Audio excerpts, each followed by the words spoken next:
jadi saksi ahli di minggu ini mungkin seperti apa nih Pak? Ya, mengenai surat Iya. pengacaranya Nikita Mirzani telah disampaikan ke Badan POM. Tentu sebagai lembaga negara seperti janji saya, kita konsisten dengan janji itu. Tapi karena ada aturannya, aturan karena menjadi saksi itu bukan saksi pribadi, saksi lembaga. Lembaga memiliki aturan. Nah, kalau atas nama lembaga itu at least bukan permintaan pribadi, tapi permintaan hakim. Ya benar kan Pak, harus permintaan hakim. Nah, jadi seperti, dan yang kedua secara prinsip pada saat kasus ini digelar, sebetulnya Badan POM telah memberikan saksi ahli di kepolisian saat itu. Jadi tentu dua hal itu membuat Badan POM akan memberikan jawaban konsistensi kami sesuai dengan hukum. Dan seperti bahasa saya sebelumnya, Badan POM sebagai lembaga negara harus berdiri di tengah-tengah, harus tegak lurus sama aturan dan tidak memihak ke kiri dan ke kanan, memihaknya kepada aturan yang ada di negeri kita.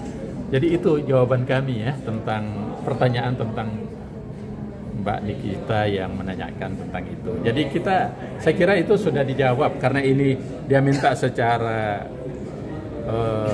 terbuka lewat pengacara, secara formal tentu Badan POM akan memberikan jawaban secara formal juga. Berarti sudah menerima suratnya Pak dari pihak dari pengacara ya, kita sudah terima. Desakan MBG dihentikan dari KPAI, kalau BPOM sendiri melihatnya gimana? Kalau Badan POM ini program prioritas Bapak Presiden. Badan POM sebagai pembantu Presiden tentu kita akan mensupport secara maksimal pelayanan ini. Ada hal-hal yang terjadi belum mengalami kejadian yang belum sesuai yang kita harapkan, ya kita memperbaiki diri. Saya kira gitu ya. Berarti untuk saksi Nikita Mirzani, BPOM tidak menghadirkan atau seperti apa? Badan POM tentu akan sesuai dengan aturan. Kan sudah jelas tadi yang saya sampaikan. Berarti tetap hadir? Kalau ya, tapi bukan permintaan individu-individu, harus permintaan hakim. Pak, mungkin kalau boleh tahu itu suratnya dikasih pada tanggal berapa Pak ya, perkiraan? Saya tidak tahu tanggal berapa ya, saya lupa. Tapi yang jelas sudah diterima di bagian dari pengacaranya. Pak, terkait kosmetik produk ilegal tahun kemarin kan 2024 BPOM menemukan 309.000 tautan ilegal. Itu yang 2025 ini Pak di e-commerce ada 200 lebih. 200.000 lebih. Ya, dan kita sudah minta per takedown dan di akhir tahun kita akan berikan laporan. Kan itu per tahun laporan kita. Ini kan udah memasuki 4 ya Pak. Kira-kira bakal melebihi angka itu atau bagaimana? Ya, kita melihat cenderung mengalami peningkatan. Nah, tapi berapa jumlahnya kita belum umumkan. Pak, karena sampai dengan bulan Juni saja itu 200.000 lebih. Bulan Juni 200.000? Iya. Pak, mungkin apa Pak yang menjadi kesulitan mungkin dari penjualan skincare abal-abal ini Pak untuk di e-commerce sendiri? Ya, sebetulnya semuanya kan sudah ada aturannya dan kita tinggal menjalankan aturan. Yang persoalan produk yang abal-abal tentu yang dibawa kan kalau berdasarkan Undang-Undang Kesehatan nomor 17, semua yang produk kefarmasian termasuk kosmetik atau yang berhubungan dengan penindakan di bawah standar itu harus ditindaki oleh lembaga negara yang dalam hal ini ditugaskan ke Badan POM. Demikian juga pangan, kalau di bawah substandar sesuai dengan Undang-Undang Pangan nomor 18 tahun 2012 juga sama. Jadi kami bertindak profesional. Saya kira gitu ya. Pak, melihatnya gimana sih? MBG Pak, itu kalau dari laporan dari Balai POM sendiri rata-rata penyebabnya apa sih Pak? Kebanyakan gitu Pak? Nah kan itu sudah disampaikan sebelumnya itu, kualitas yang sebelumnya ya.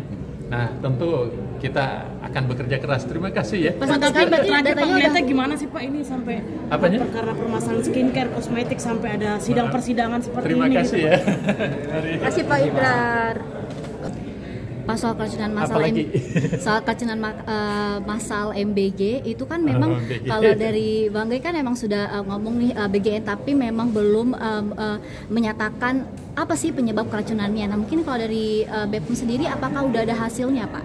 Ya, Uji kan lab itu. saya sudah sampaikan kemarin bahwa sebetulnya dari salah satu tugasnya Badan POM untuk pengawalan makan bergizi gratis adalah yang berhubungan dengan ada dua. Pertama tentu proses membantu mencegah supaya tidak terjadi dengan kita memastikan standar dari dapurnya itu sesuai dan sumber makanan itu baik, ya kan? Dan yang kedua adalah proses distribusinya. Kita mitigasi di situ. Nah, sekarang ada terjadi kejadian luar biasa, yaitu adik-adik kita yang makan. Ya tentu ini menjadi pembelajaran bagi kita supaya lebih memperbaiki standar. Yang jelas teman-teman dari Balai POM,